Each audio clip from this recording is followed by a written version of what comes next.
a love month. So, ang topic po natin, it's about love.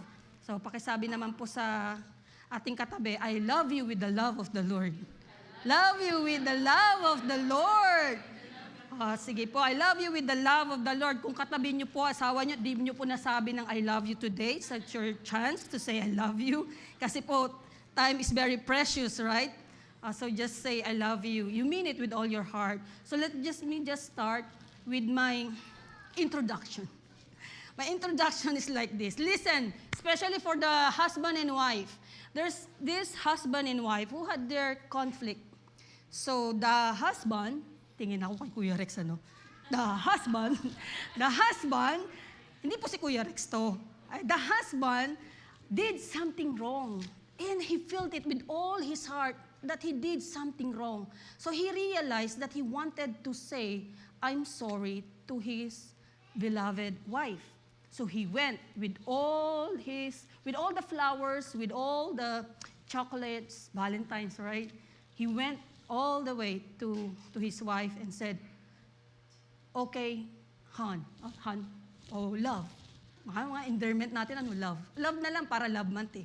Love, I'm really sorry for what I have done. Pakipot naman si Mrs., right? I can't accept the chocolates or flowers. Do you mean that? Do you mean what you are saying? Sabi niya, yes, love. Love na lang, love. Pero yung love niya, pagalit, Yes, love. I'm sorry. But the wife really intensely saying, I can't feel that you are sorry. I can feel the sincerity that you are saying sorry to me for what you have done. And then the husband said, love, I'm so sorry with sincere. Diba? Sinamahan ng sincere yung salita niyang, I'm sorry. You know what? Paano po ba natin nararanasan or how do we feel sincerity? Even if there's a lot of words, beautiful words, that we are telling to someone, especially when we hurt someone, and that person will not accept our sorry, it's because they don't feel the very love or even the apology that they are trying to tell us, right? Sometimes it took us a while to accept their apology, or even it took us years and years for us to be restored with our relationship because we can feel that sincerity. We can feel that love. We can feel, or probably our hearts is already hardened by the hurt or the pain that we have experienced. But today, we have to learn. Ano po ba ang sincerity? What is how do we feel that something is sincere? Or how do we put our love in action? So most of the time, we heard this word, actions is louder than words. Or action speaks louder than word. Amen? So instead of you, even if you are shouting, I'm sorry with all my heart, I'm sorry with sincere, but the person that you are giving that apology, baka mamaya naman, ano tutunan natin sa preaching? I have to say, I'm sorry with sincere. Hindi po yun. But there's more to come with our preaching, right? So, we are trying to emphasize on this, that actions is better than our words. Because most of the time, we can show our love by just merely saying, I love you, but we don't mean it. Have you come to a point that you are in a situation, or you are with your friends, you are talking, and most of your friends are on their phones, and then it's about you guys to have fellowship or to catch up, but most of them are on their phones. It seems like the atmosphere is not sincere, right? It's because everybody is busy with their own thing. So, we are trying to say that actions is better than words. So for today, we need to be reminded that our actions should be louder than our words. Amen. Especially with love. It's Love Month po. Ayun. So, let's take a look at what the verse in 1 John 3:18. It says, Dear children, hindi lang po para sa mga Sunday schooler. Children means all of us believers. Let us not love with words or speech, but with actions and in truth. Dear children, let us not love with words or speech, but with actions and in truth. Amen? Proven na po ba tayo dito? That sometimes when someone is courting you, dala ng chocolates, dala ng flowers, ililibre ka ng bubble tea, susunduin ka, actions, tumawa yung mga young people. Parang nakarelate, no? Yung mga people, you know? Right? You do all these things, and then after a few months, nag-yes. Why? Tatanong mo, ba't mo sinagot? Kasi po, ano po siya? Ma-effort. Letter E, for effort. Amen? Ma-effort siya eh. Pero naglaho na, hindi na na-effort. Ano na? Naewan na. Naewan na. As in, tapos na, right? Napasagot mo na. And then, wala nang bubble tea, wala nang flowers, nothing more. Wala nang pinapakita kasi tapos na. Those are just, kumbaga, introduction lang ng relationship, right? Pero sinagot, right? Kasi ma-effort. Tapos after a few months, naewan. So, sino naiwan dyan? Diba naiwan dyan? At least tumawa si Pastora sa joke ko. Amen. So, actions is better than words.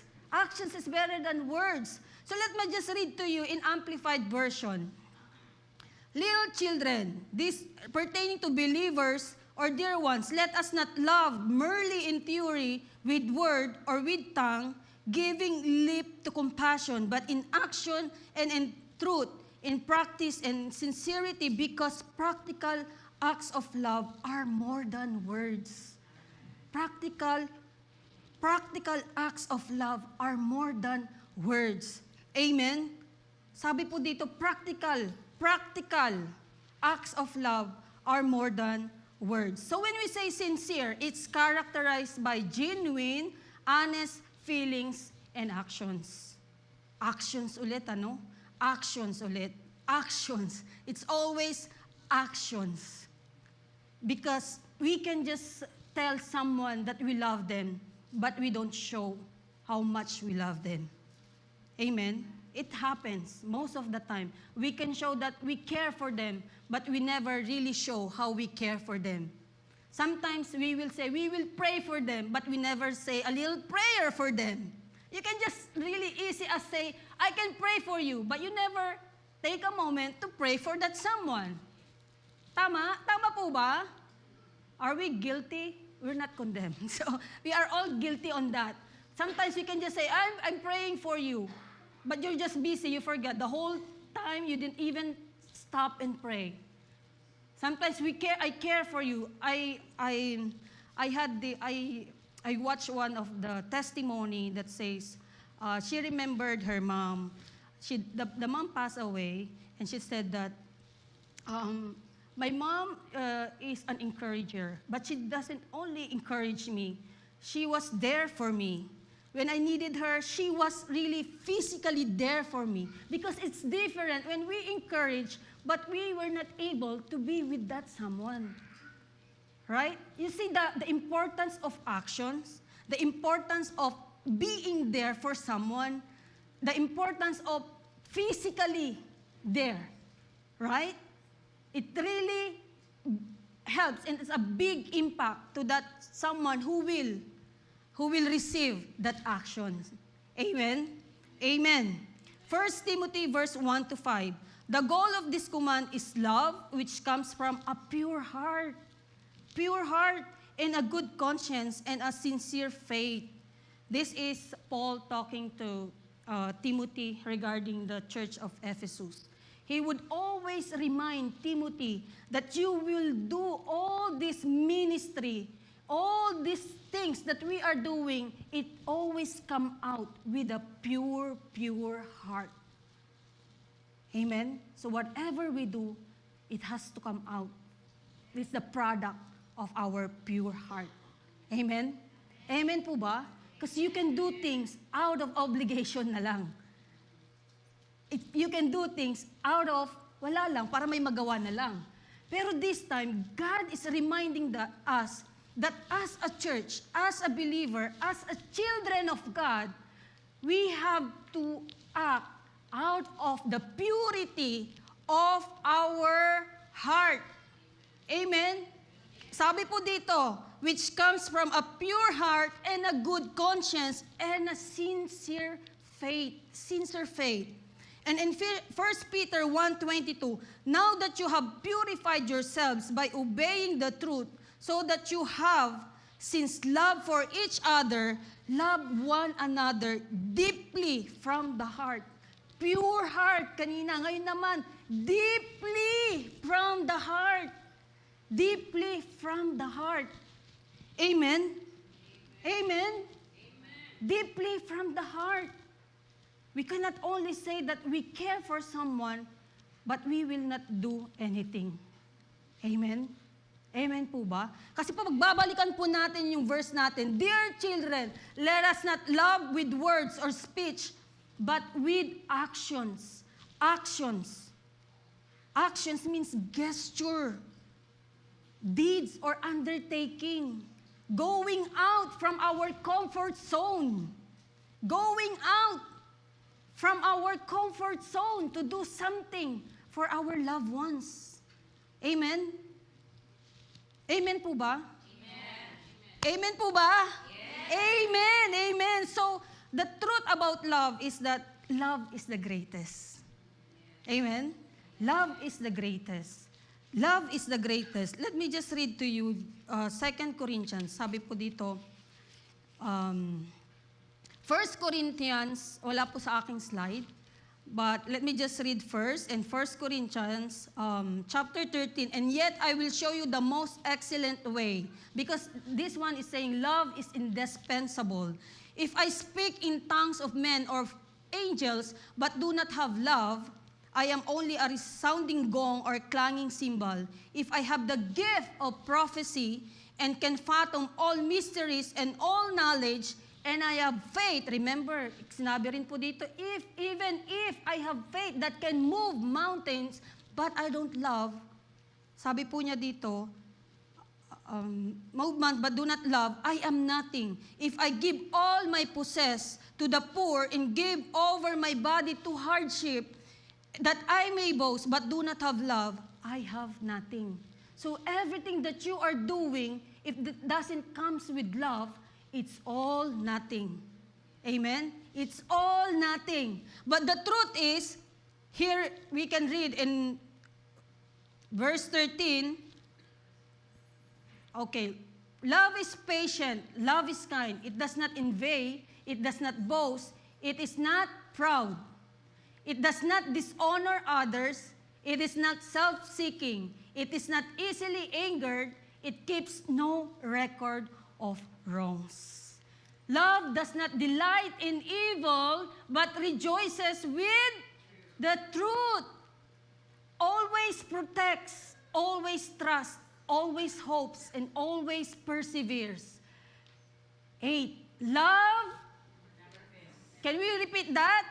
Love never fails, but where there are prophecies, they will cease. Where there are tongues, they will be stilled. Where there is knowledge, it will pass away.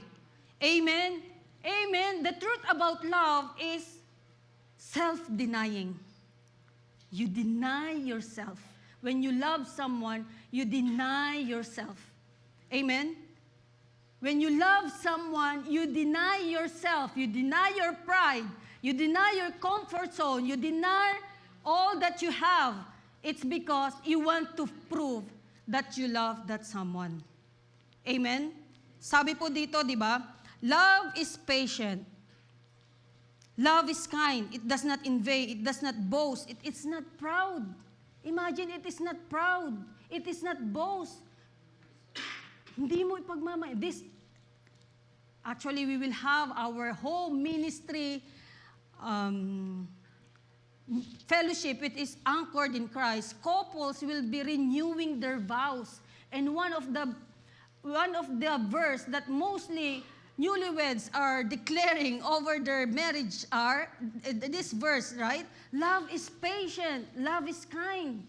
Love is what? Not boast. It does not dishonor others, but it honors others. It is not self-seeking because you seek the needs of others. Amen? It is not angered. Kahit gusto mo nang magalit because you love them, you were not able to get angry. It keeps no record of wrongs. This is one of the best challenges for all of us, even to our loved ones, our friends, in our community, to families. Amen?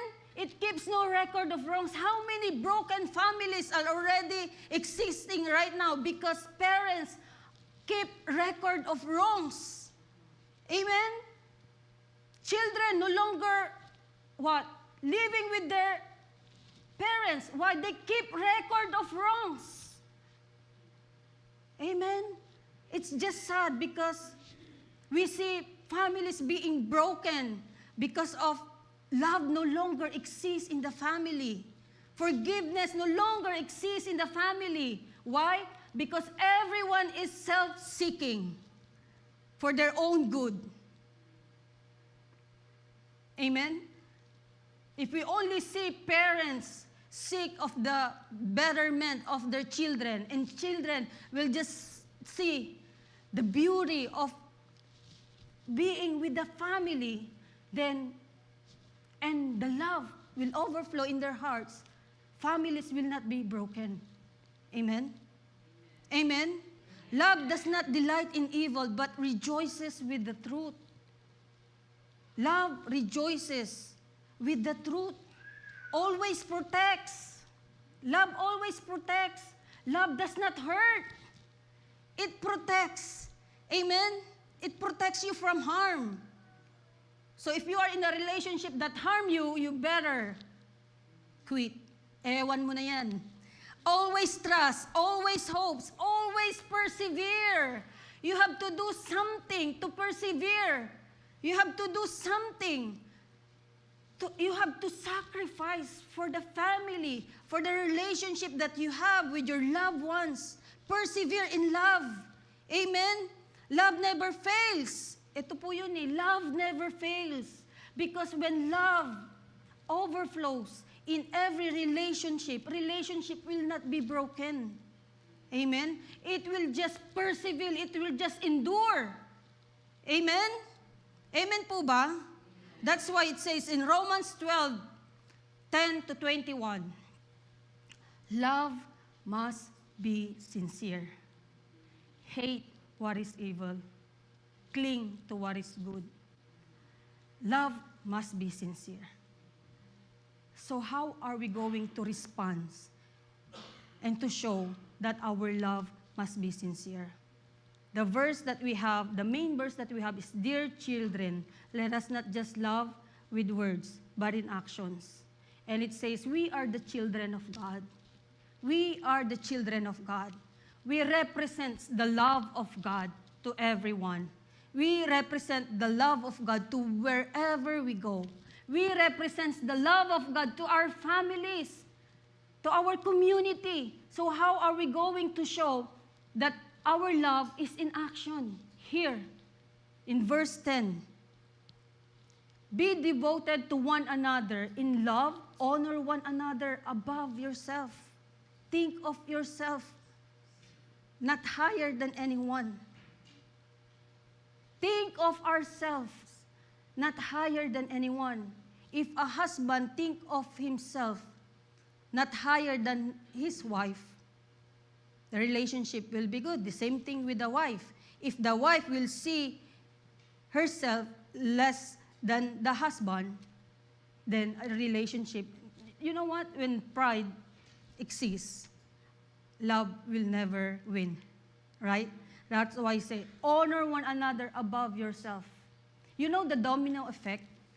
When children see and honor their parents, it will always have a harmonious relationship. If the parents will see what is good for their children, we always think about the family because this is one of the the enemy is trying to steal right now, especially right now. So when the parents will see what's best for their children, because when you see what is best for the children, it means you love them. Amen? It means you love them. So when everyone will see themselves not higher or above everyone, they will live in harmony. Kikita po ba natin yun? Especially, even us in here in the church, if leaders will see themselves not above to the person na isang leader din, they will be in a harmonious relationship. Amen? Masakit po pa kasi sa atin, sometimes we take down our pride. Especially when we are strong person, right?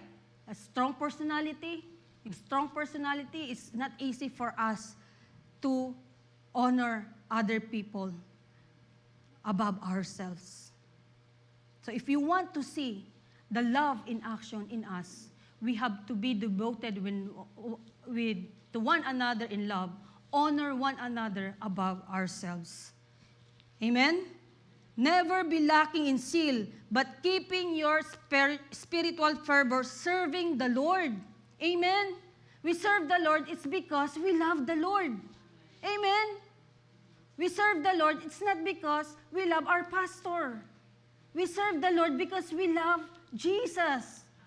We serve the Lord is because we want to give the best honor to the Lord. Amen? We go to church not because we just want to go to church. It's because we love the Lord. Amen? No matter how beautiful the worship is, no matter if our hearts is not ready to receive the word, everything is nothing.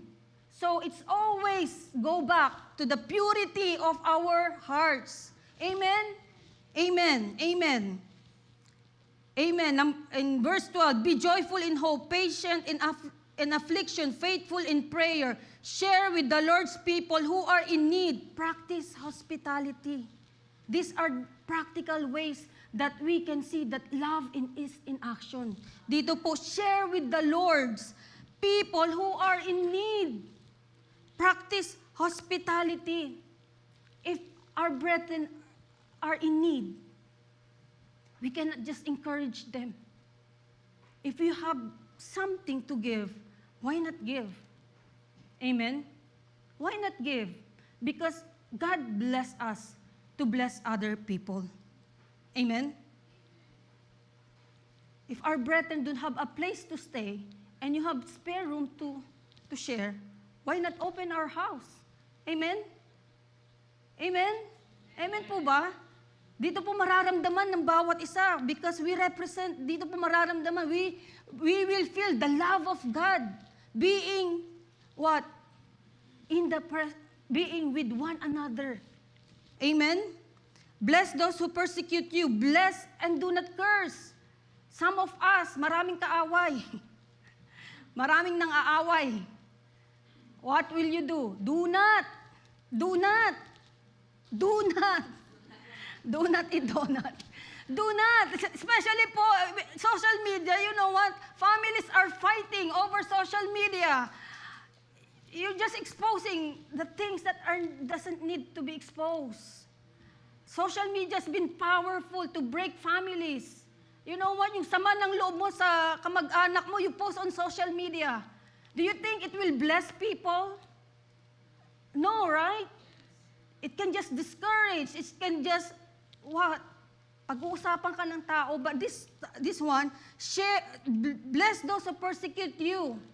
You pray for those who persecute you. If you love the Lord and you feel the love of the Lord, you have experienced the love of the Lord and you receive the forgiveness of the Lord, you are able to forgive those who persecute you. You are able to love those who don't love you. You are able to even prepare a table for those who persecute you. Jesus himself dined with the people who betrayed him. He demonstrated the very kind of love, the very kind of love that is in action. Amen? He came to serve and not to be served. Amen? He came to show us the greatest love. That even those who betrayed Him, He prayed for them. Children of God, sabi po sa verse natin, children of God, if there are people who persecute you right now, take a moment to pray for them and take a moment for you to ask forgiveness from the Lord. Probably in your mind, you are persecuting them too. Amen? God doesn't want us to take vengeance. Huwag kang maghiganti. Kasi that will not prove that you are right. It will only prove that you are the same with that person. Tama po ba? You will never win, no matter how good your intention is. For you to take revenge, you will never win. Amen? Sabi po dito, rejoice with those who rejoice, mourn with those who mourn. Rejoice with those who rejoice. Pag may success ang kapatiran natin, we celebrate with them. Mourn with those who mourn. It has been proven to us. One of our brethren passed away. People from church gather together and give respect to our family members, to our dearest tita. Let me just share one thing that touched me during the wake. One of her caregivers was there. We had a chance to talk to him. He known Tita just for a month. Imagine you don't know that person, and you took the bus for an hour just to be there for the wake, to pay respect. I was really moved. When we were talking to him, you know what? Ate Donna and I was talking to him and said, "Oh, we're so blessed with your life. It's because you are here." Kasi po, hindi mo man relative, right? Hindi mo man ka-church mate. Hindi mo kilala mo lang for a month. Not even a month, I think. He was just there in the hospice taking care of our dearest tita. But you know what he said? Your tita was so nice. She shared her food with us. And it's right for me to give the respect. Imagine, no? How much more for us, children of God. We say to ourselves, children of God. But when people need something, we just say, okay, God will provide. You have all these blessings, but you cannot even give. Right? I was really moved when he stayed during the wake. God is just reminding us, the people of God, the children of God, to be the tangible kind of love. Amen? He was there, and he was just talking about our dearest tita. He was nice, she was nice, sharing food, she was just laughing, she was just, you know what? Love begets love. You can tell that if a good person, he will reap a good things too. Amen? Good return. Amen? Thank you. That's why, church, love must be sincere. Love must be sincere for all of us. If you are able to mourn with the people who are mourning, if you are able to give, it doesn't have to be big. If you have the ability to give, why not? Right? Because you'll never know that something that you give to someone, maybe it's an answered prayer that he can tell, oh, Jesus is indeed alive. That moment that you help someone, probably that moment is the encounter that they needed. Probably that time that you were there for that someone, maybe that God is speaking to you that you have to do something for that someone. Church, if you hear the very voice of the Lord to do something for someone, do it with all your heart. Because that's the instruction of the Lord. Amen? Love must be sincere. Amen? Do not be proud, but willing to associate with people of low position. Do not be conceited. 17, do not repay anyone evil for evil. Be careful to do what is right in the eyes of everyone. If it is impossible, as far it depends on you, live at peace with everyone. It is really hard to live at peace if your heart is not ready to forgive. Sometimes families live together, but they don't talk to each other. Bakit po? Because unforgiveness is not there. Sometimes you can just leave it like that. It's because nobody wants to say sorry. Nobody wants to initiate for the restoration. Live at peace with everyone. Do not take revenge, my dear friends, but leave room for God's wrath, for it is written, "It is mine to take revenge. I will repay," says the Lord. On the contrary, if your enemy is hungry, feed him. If he is thirsty, give something to drink. In doing this, you will heap coals on his head. On the contrary, if your enemy is hungry, feed him. If he is thirsty, give something to drink. In doing this, you will heap coals on his head. Remember the story of Joseph. He was sold, betrayed by his own family, by his own brothers and brothers. Why? It's because of jealousy. He was sold, he was taken into the palace, being prisoner, but God did not leave him alone. The moment when the famine was already in the community where the brothers are living, but God was blessing Joseph to the overflow, and Joseph's brothers needed something to eat. What did Joseph do? What did Joseph do? He blessed his brothers. He did not allow his brothers to starve. He can just do something. He can just, you know what? He can take revenge. He can just say, you know what? You starved to death because you have betrayed me. You have sold me. But what did Joseph do?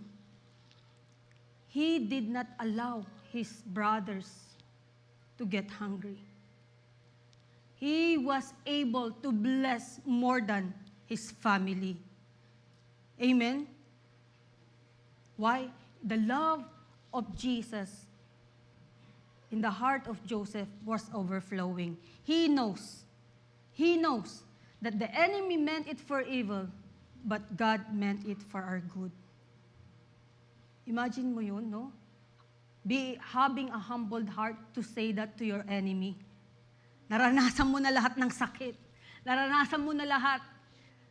Nag-suffer ka na lahat-lahat. It's because people are not nice to you.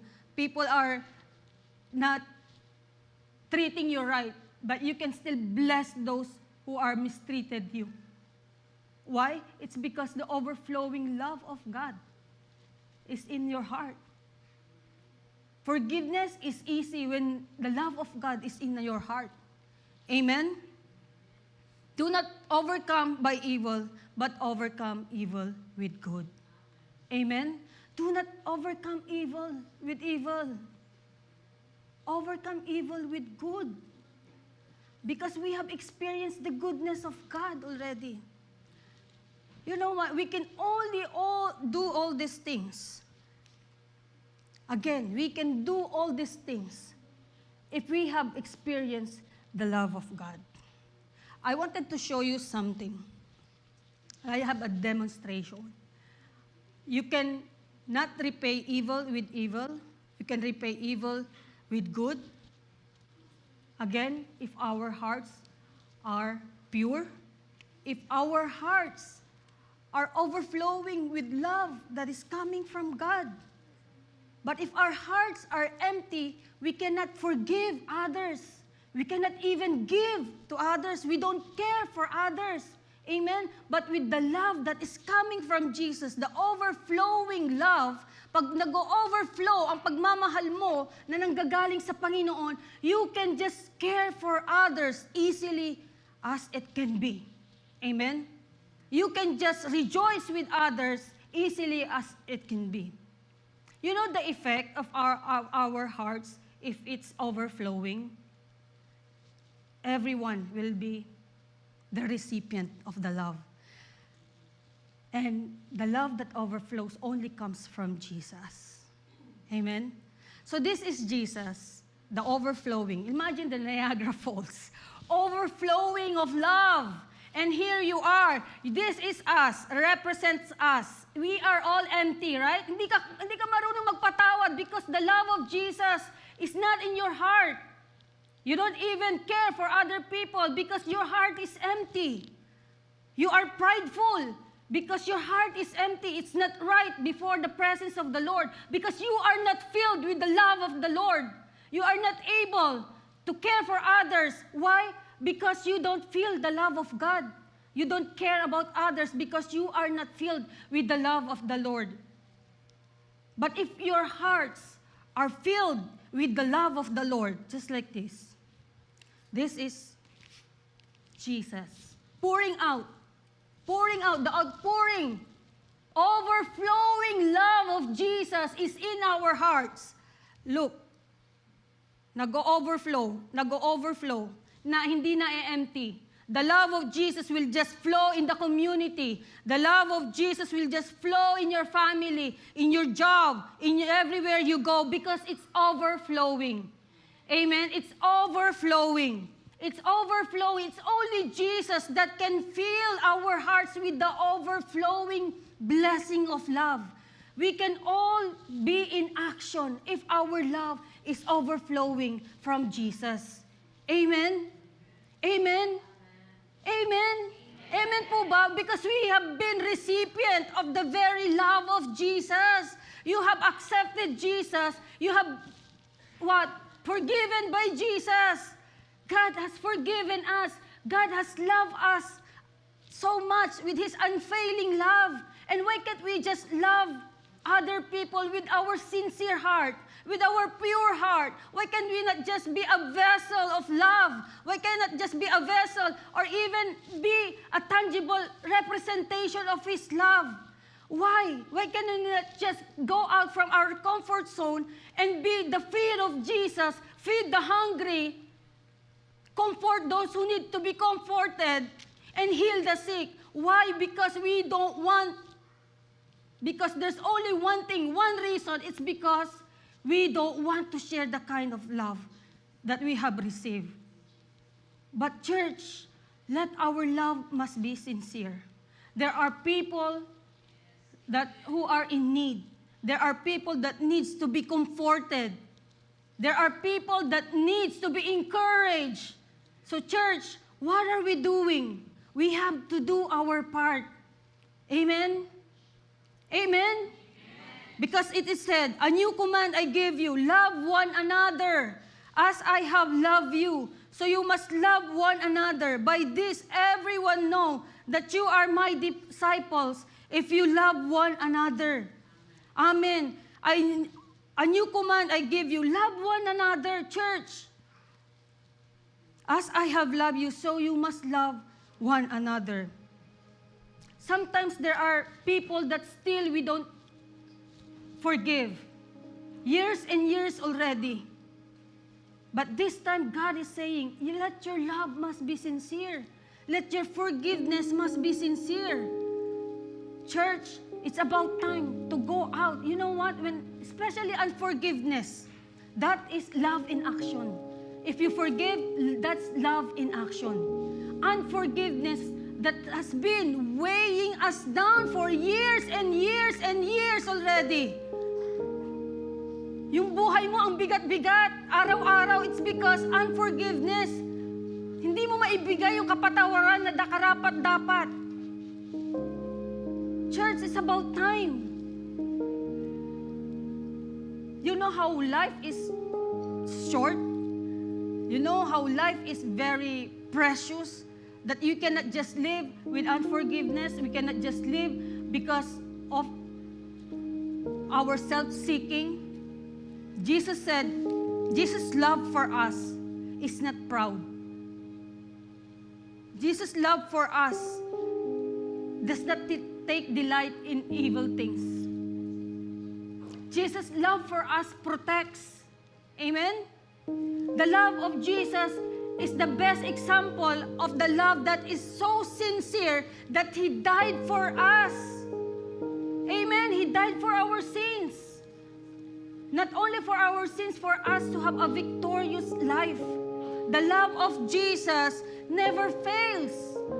Amen? His love for us never fails. No matter how many times you fail Him, He would always be in action, looking for you, knocking at the heart of you and saying, come back to me because I am offering to you the love that never fails, the love that will protect you, the love that we are looking for that in this world will fail. It will fade, but the love of Jesus will never fail.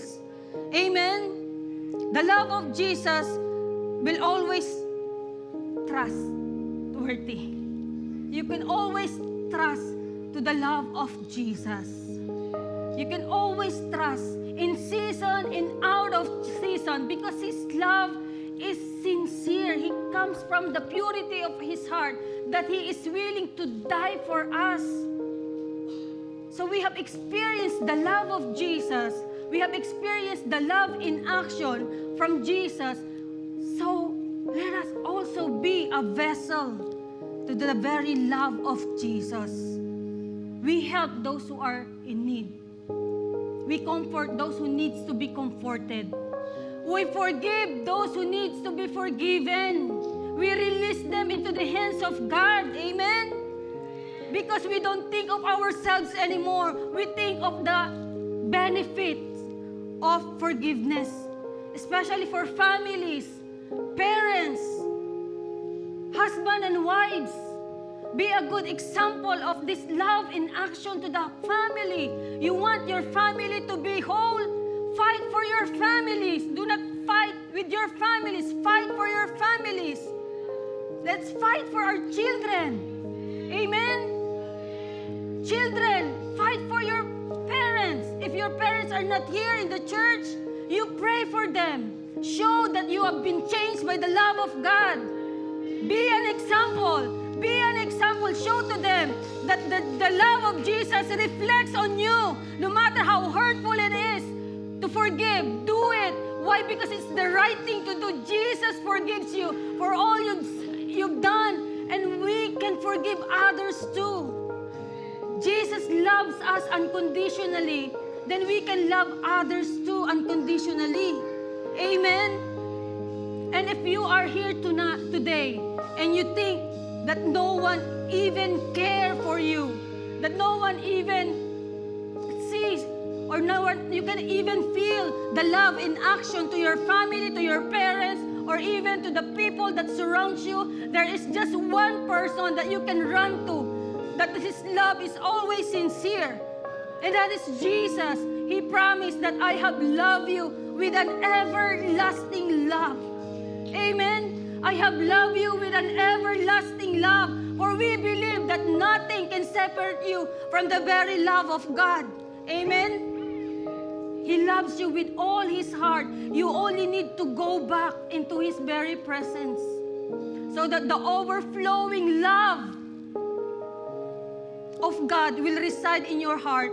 You are able to share the kind of love. Church, it's about time for us to show our love must be sincere. It's about time for us to prove that indeed as we love one another, we will show them that we are His true disciples. Amen? We cannot just say we love Jesus, but we cannot even forgive. We cannot even, you know what? It always reflects the love of Jesus in us through our actions, through the way we love other people, through the way we care for other people. So church, love must be sincere. Some of us may be experiencing that we feel alone. Some of us may feel as if it's just me in the world. But the Lord is saying, you will never be alone. Because I'm here for you. You are the apple of my eyes, and I am for you. I'm not against you. I am for you. Just come back into His very presence, and you will feel the very love of God. Church, Jesus died for us. He was selfless. He denied Himself to show the love. You know, He died in front of the crowds, right? It means He died for our pastor. He died for our worshipers. He died for the adulterers. He died for the addicts. He died for every one of us. That's the very kind of love. The love in action. The love that is so sincere that He's willing to die for you and for me. Let us accept the very love of God that God is offering right now. If there's any unforgiveness in our hearts, let us release. Let us now release in the presence of the Lord. If you cannot even care, especially your loved ones right now, you go to church, but you're still battling relationships that are broken. We are struggling to be restored. It's because we don't want to take action. But this time, if you want to surrender everything into the hands of God, this is the very time that we have to surrender everything into God's hands. Because you and me already receive the very sincere love of God. So let us also be a channel of this love that is so sincere that people can see the light that is in us, and that is Jesus. Church, let us stand and let us worship and pray. Hallelujah. Hallelujah. Hallelujah. Hallelujah. Hallelujah. Lord, we thank you, Father God, for reminding us, O Lord God, that love must be sincere, O Lord God. That we only don't love others, O God, merely by our actions, but in truth, O Lord God. Not only with our words, O God, but in actions, O Lord God. Father, we pray, even right now, that allow us, O God, to be a vessel of your very love to our loved ones, O Lord God. To be a vessel, O Lord God, to see that people, Lord God, will truly know that we are your disciples, O Lord God. That we are your disciples, Lord God. That we love you so much, O Lord God. Especially right now, O Lord God, for your people who are here today, O Lord God. We pray, Lord, that love must be sincere in our hearts, O Lord God. That we do things, Lord God, according to your will and according to your purpose, Lord God. Father, Lord, we surrender our hearts right now, O Lord God. Make it pure, O Lord God. Make it sincere, O Lord God. Father, if there's anything that is not right in our heart right now, Father, we pray you remove it, Lord God, in the mighty name of Jesus. If there's any unforgiveness, O Lord God, Father, we pray, help us, O Lord God. Strengthen us, O Lord God, to forgive, O Lord God, those who have hurt us, O Lord God, those who have persecuted us, Panginoon.